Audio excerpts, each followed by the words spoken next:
Welcome back everyone, and this time it's for UFC 300 PEREIRA versus Hill. As always, I'm going to talk about the fights in the main card.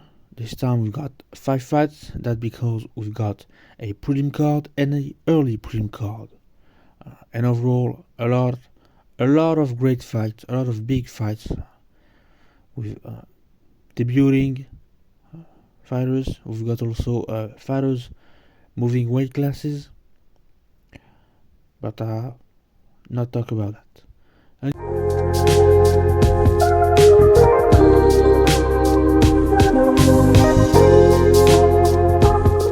First fight of the night, taking place in the main card, is in the middleweight division, and we've got Bo Nickal taking on Cody Brundage. Bo Nickal is a tremendous favorite in betting odds, minus 2,100. That's really a lot. Basically means Cody Brundage has no chance to win a fight this weekend. Kind of sad, because of course if you're in the UFC, it probably means that you're a good fighter. So to be underestimated like that kind of hurts. Even more when you know that Brundage is on a 2-fight win streak. Even if one fight was a disqualification, really weird what happened, but it is what it is. As for Bo Nickal, why is he the favorite like that? So much odds in his favor?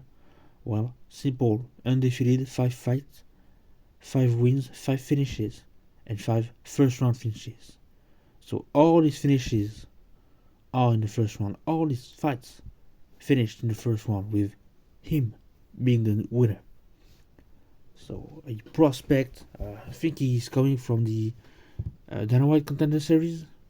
Yeah, I don't remember him being on the Ultimate Fighter. So yeah, excited for this one.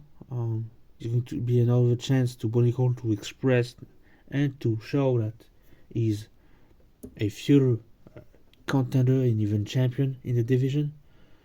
So yeah, I'm going to predict him to get the win by knockouts in the first round. Next, we go to the lightweight division, and we've got first ranked, number 1 ranked Charles Oliveira taking on number 4 ranked Arman Tsarukyan. Oliveira, former champion, so he stayed in the number 1 spot of the division for quite some time now. He also won against Dariush, so that solidifies his place, his rank. Then we've got Arman Tsarukyan, that since his loss to it was Makhachev, Islam Makhachev, he only won, like he's on a 8-fight win streak? No, not that. How much? Many fights, and against really tough opponents. 3-fight win streak, because he lost to Mateusz Gamrot before. So he also kind of run over Beneil Dariush, and this is why it's happening, and this is why he's number 4.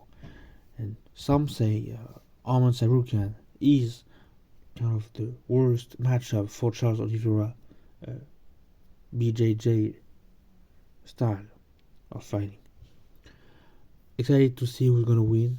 If I have to predict someone to absolutely get the win, I would go with Charles Oliveira, but like I said, excited to see who's gonna win. So I'm predicting Charles Oliveira to get the win by submission. Next, we go to the lightweight division once again. We stay in it, and this time it's for the BMF title, and we've got number 2 ranked Justin Gaethje taking on number 2 ranked, but in the featherweight division, Max Holloway, that is casually for the second time in his career going to the lightweight division. For this one, I'm going to predict Justin Gaethje to get the win. Of course, this is a fight that everybody wanted to see for a long time, since Max was once in the lightweight division, made the weight for the lightweight division. So Justin Gaethje to get the win because I think he's more not focused but used to the lightweight division. He had more fights in it, obviously, and he improved over the last couple of years. Like when you see his last fight against Dustin Poirier, you know he's improved. So I think Max Ruiz doesn't have a chance to win, but I will not predict a knockout, but a unanimous decision win for Justin Gaethje. Next, we actually go to the women's strawweight division, and it is for the title. We've got the champion Zhang Weili taking on Yan Xiaonan. Chinese co-main event, because it is a co-main event. That's kind of huge to see that. Really, when I started to watch MMA, I never thought it would happen in the UFC, but here it is. So, co-main event between a Chinese champion and a Chinese contender. As a prediction, I would see Zhang Weili getting the win by unanimous decision or split decision. I don't want to overlook both fighters. I think she was like on a 20-fight win streak, Zhang Weili, before losing the belt to Rosa Mayunas. And she has a lot of finishes, like 19 finishes out of 24, 11 first round finishes. That's a lot. As for Yan Xiaonan, 8 knockouts and 8 first round finishes. So to see that all the finishes are in the first round. But I don't think she's going to knock out Zhang Weili. So Zhang Weili to get the win by unanimous or split decision. Next and finally, we are the main event. A 5-round fight, just like the co-main event. This time for light heavyweight title, so taking place in the light heavyweight division.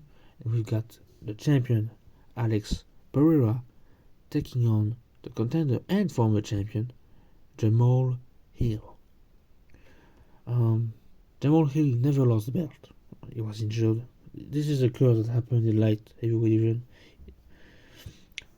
Like 2 or 3 fighters, 2 fighters in a row injured themselves, could not defend the belt, relinquish the belt, and got a shot later. Jamal Hill is the second one. The first one was Yuri Prochazka. But Yuri Prochazka did not succeed to win the belt back. He actually lost the fight to Alex Pereira, that is now the champion. And as for Alex Pereira, well, he was champion in middleweight and now champion in light heavyweight. That's the fastest someone had 2 belts in the UFC. I think he had 6 fights, 7 fights, something like that, and 2 belts in different categories, in different weight categories. That's insane. Of course, both fighters are excellent. Jamal Hill was underrated way too much since he lost to Craig Paul via a really weird submission. Like he broke his arm, and that was really weird to watch. But since then, he just destroyed people. He destroyed Glover Teixeira to win the belt, actually. And that was his last fight. As for Alex Pereira, well known in the sport, only 2 losses. I think one was out of the UFC in his debut, maybe way back. And then outside of the sport, he's a well-known kickboxer. Was also champion at middleweight and light heavyweight. So it doesn't surprise me that he did the same in the UFC. A very complete fighter, and not to overlook as well. As for prediction, I would say that Alex Pereira is going to get the win, probably by unanimous decision. I don't think Jamal Hill is going to go down and get knocked out.